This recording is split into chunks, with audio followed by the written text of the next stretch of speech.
I was raised in Jersey City. I worked with Ferris and Dickinson. So shout out to Jersey City, Mom.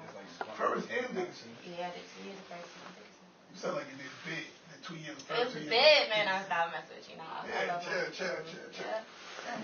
I've never seen you. That's crazy. College, yeah. That's a good thing, though. That's also a good thing. Because like, sometimes, people, you see people so much, you're like, okay. Because I see a lot of people, a lot of artists. Yeah. And, don't come on the show. You've been on already. You're still doing the same thing. Like, I mean, so, all right, well, what made you get into music? What made you, because you say you're a writer as well, right? Yeah, I write as well. What drew you to that? Wow, let's see. Since a kid, since we moved to Jersey City, I was from dancing school to, like tap classes, ballerina, all of that. And then I started taking vocal probably about 10, 11. My mother, which is my grandmother, I'm adopted, my grandparents, she kept me very active. Mm-hmm. So after school events, it was either dance school that or you participated after school, something.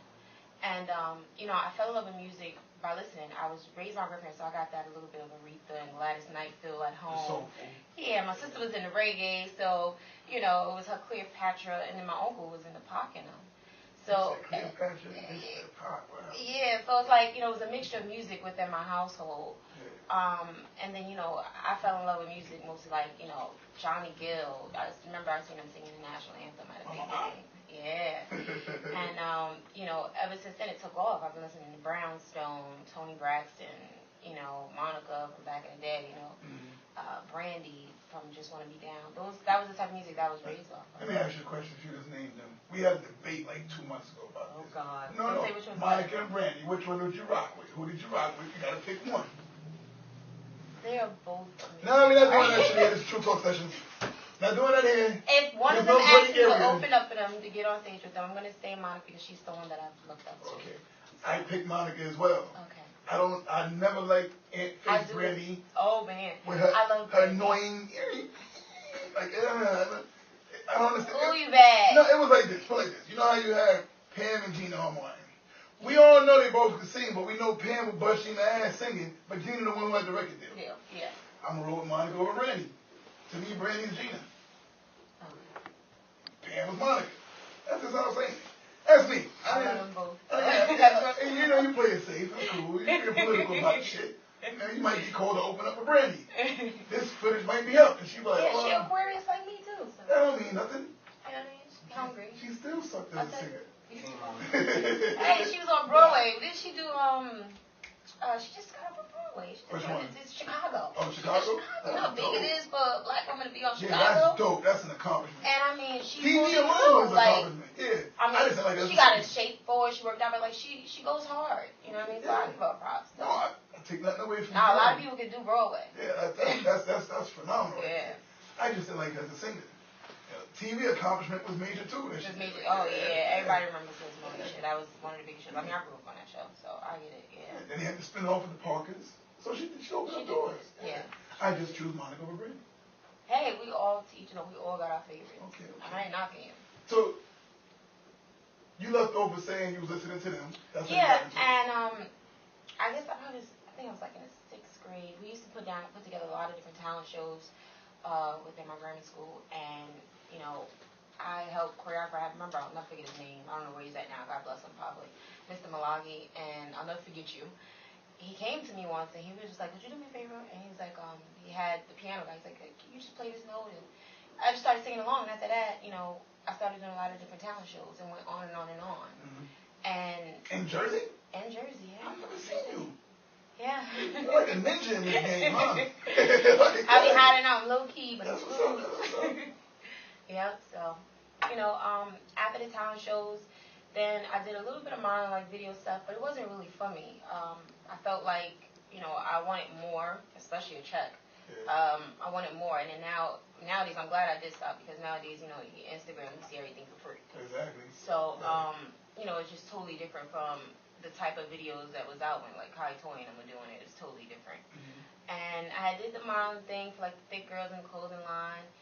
And then I just was like, that's not what I love, So I started heavy writing on top of things. And I started to sway a little bit away from it because I got back into school. And I'm like, this is still not, I still didn't give 100% of me yet. And at the time of me creating 322 Faith, which is my EP project out on iTunes, Amazon, entitled That plug. You know, I ended up writing it and finishing up. It was actually, I say, since 2016, end of 2014, 2015, I was writing it.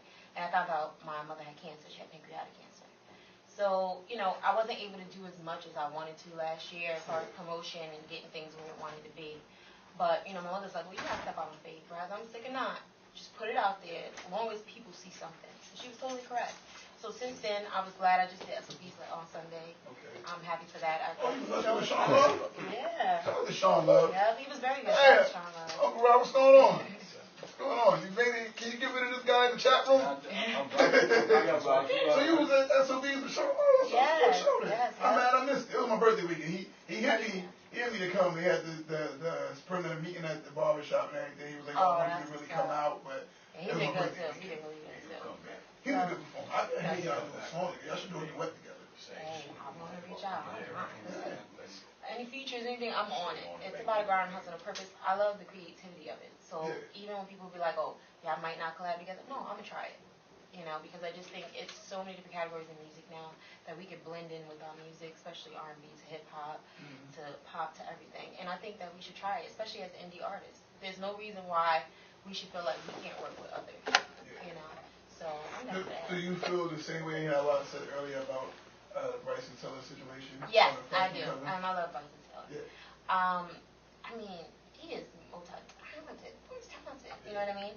And I've seen the lineup at the freshman, I personally agree with it. Maybe I'm not, I'm not that heavy in hip hop, but the list was kind of okie dokie. Yeah. You know. Maybe they should do an R&B one. Separate. I do believe that, and I hope they will. I mean, y'all gotta chat up, type in, at them, do something, because I feel like I did an interview with Ralph McDaniels, and he asked me, he said, well, you got up on stage tonight. When you got up on stage, you did a few covers. You know, I did a cover of Sweet Thing and another cover of Sunshine Dancing. But I took it back because I felt like if I don't... Sunshine is one of my favorites. Oh, she is? Ow. She, I took it back for the simple fact that I wanted people to remember that feeling. So when I start singing my songs, you can start remembering why I get sexy on this track or why I'm Misery Love Company on this track. I want you to see what brought me to this moment, you know. And I think sometimes we forget about, that R. Kelly or, that Faith Evans. We sometimes, because we don't hear that anymore. Yeah. And he even asked me, he's like, so how do you feel? How hard it is? Yeah, it is. But I'm sticking to my guns, what I learned. And I'm going to stick to that. And I hope that other artists that are coming in, I know you want a song that plays on radio. We all want that. Yeah. But a good song is a good song. Well, like I said earlier during this segment, we don't have that many singers that are singers anymore. A lot of stuff that's played on the radio is just somebody talking. Yep. And harmonizing type of way over a beat. So it's like you're playing with the rappers. Like everybody's doing the Drake. Yeah, I understand, because I even receive beats that are just boom. It's no chords or muscle to it. Yeah. So you kind of have to expand myself. Now I learned this. Don't get me wrong. I'm starting from ground up. So like certain things on my EP that I hear now and I hear back, I'm like, dang, I don't like that. Well, that's off. But with the growth that I have working on a new project that's coming up, it's totally different. So as long as you can see growth as an independent artist, I think that's the most important. And I'm talking about emotionally, mentally. You know what I mean? Yeah. So that's the most important. As you grind, you find certain things you might want to improve. Yeah, just don't stick to the same thing. Because sometimes I hear people mixtape and they're like, yeah, I just dropped another mixtape. And then I hear it and I'm like, but it sounds just like the last one. Exactly. You know what I mean? So what made you want to go the route that you did with this first video with the 3 different snippets of songs and bringing it together? Well, I wanted to get my point across, but I wanted people to hear a casual view of what I had. I think visual is everything. And with the visual going on, you kind of can get a feel of what I meant by sexy. Like you see me walking into the apartment, taking off my shoes, you think I'm about to get sexy, but then it switches. Checkmate is a major song for me because it's very emotional. And I think that's why I didn't want a pic of a guy or a major, full story. Yeah. I wanted you to see my face. I wanted you to hear what I was saying. And I felt the only way I did that is if I kept the camera on me so people would hear the lyrics. You think of Anne-Marie when she first had her video. Everyone's like, why she have no dude in it? Doesn't matter. You paid attention to what she was saying. Yeah, exactly. You know what I mean? At the end, the song Love Doesn't Love Me is basically about me, which I've had, and a lot of women have commented and told me they have too. We tend to sometimes pick the man that we could see so much in, but they're not really for us.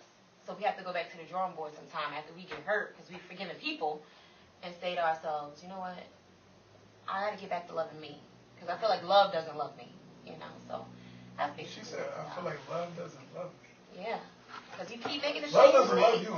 You gotta love yourself. Hey. You gotta love yourself first. Yep, and that's what the music is talking about. Lou, can we get into that video since we just introduced it? Let's go.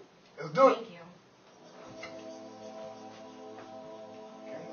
Put the thing on there, just look at the. No. Oh, that's right. Yeah. Yeah, it's not blocking the face. Let's go. I'm playing the video now, though. What's good? Yeah, that's good. Make it happen. He was supposed to come before anyway, but he had to fly out somewhere, so it's cool.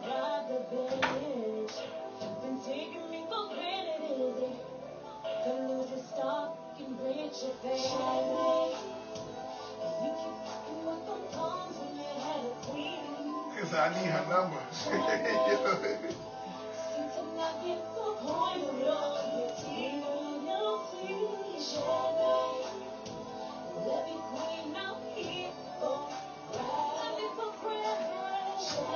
Welcome.